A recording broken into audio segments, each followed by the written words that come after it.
The road from Jerusalem to Jericho was not an ordinary road. It descended nearly 1,000 meters through winding cliffs and jagged rock formations. Travelers called it the Bloody Way, not because of its color, but because of what often happened there. It was a road of ambush, a road of isolation, a road where cries for help echoed, unanswered. And on one particular day, beneath a relentless sun, a man began his journey down that road. He adjusted the strap of his bag over his shoulder. Just a few hours, he muttered to himself, "I'll reach Jericho before nightfall." He had made this journey before, but today he was alone. The wind whistled through the rocks, and somewhere in the shadows, eyes watched him. He sensed something. He stopped. Silence. He shook his head. "You're imagining things." He kept walking. Then suddenly, a rush of movement. Hands grabbed him from behind. Another struck him across the face. He stumbled. He tried to scream, but a blow to his ribs stole his breath. Take everything. They tore at his robe. They ripped his belongings from him. Coins spilled into rough hands. "Please," he gasped. "Take it." "Just don't." A kick silenced him. A fist smashed into his temple. The world blurred. Blood trickled down into the dust, and when the thieves were done, they left him there, broken, bleeding into the earth. The sun climbed higher. Time stretched painfully slow.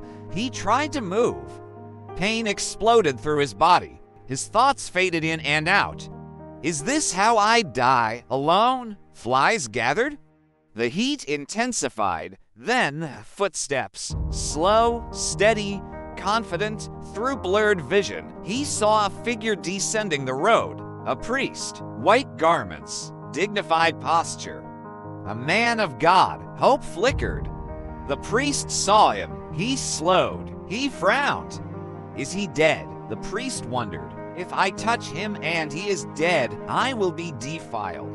I have duties to perform. I cannot risk impurity. He looked closer. The man groaned faintly. The priest hesitated. His heart beat faster. What if the robbers are still near? What if this is a trap? Fear whispered louder than compassion. He stepped away, crossed to the other side, and continued walking. The wounded man watched him go. Hope drained from his eyes. More time passed. The shadows shifted. Another traveler approached. A Levite, younger, observant, curious. He came nearer than the priest had. He studied the injured man carefully. The smell of blood was thick. The Levite swallowed. This is not my responsibility, he told himself. Surely someone else will come. He shifted his weight.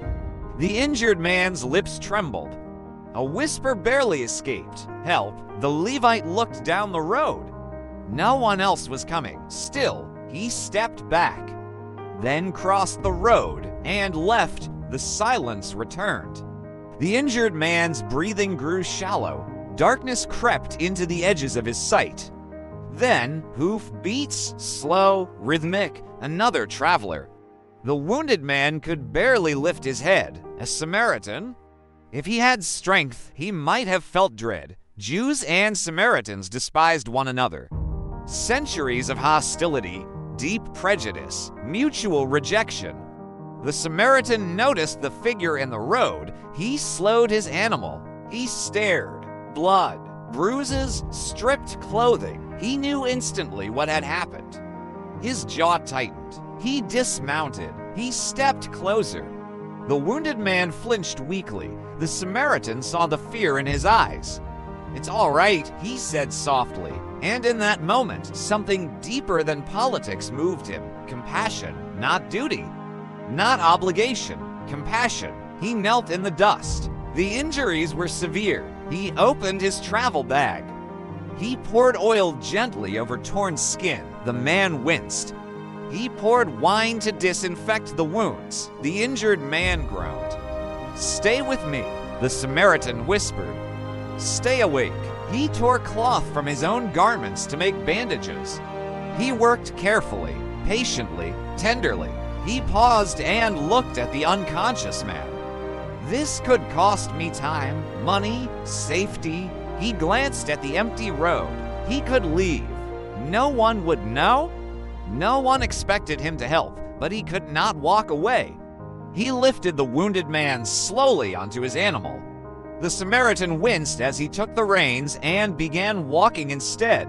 Each step meant delay. Each mile meant risk. The sun began to set. Finally, lights appeared ahead. And in, he pushed through the doors. Innkeeper. The innkeeper stared at the blooded figure. What happened? Robbers, the Samaritan replied. He needs care. They carried him inside. All night long, the Samaritan stayed. He wiped sweat from the man's forehead. He adjusted bandages. He brought water to his lips. At one point, the wounded man stirred. Their eyes met. Confusion, weakness, gratitude. Why? He whispered faintly. The Samaritan held his gaze. Because you needed help. Morning came. The Samaritan stood beside the innkeeper. He pulled out the silver coins. This should cover his care. The innkeeper raised an eyebrow. And if it's not enough, I will return, the Samaritan said firmly. And I will repay whatever more you spent. No contract. No guarantee. Just promise. He took one last look at the recovering man. Then he left. Jesus paused in his storytelling. The crowd leaned forward. The lawyer stood silent. Jesus looked directly at him. Which of these three was a neighbor to the man who fell among robbers? The lawyer swallowed. He knew the answer. The one who showed mercy. Jesus nodded. Go and do likewise. And with those words, the meaning cut deeper than any blade.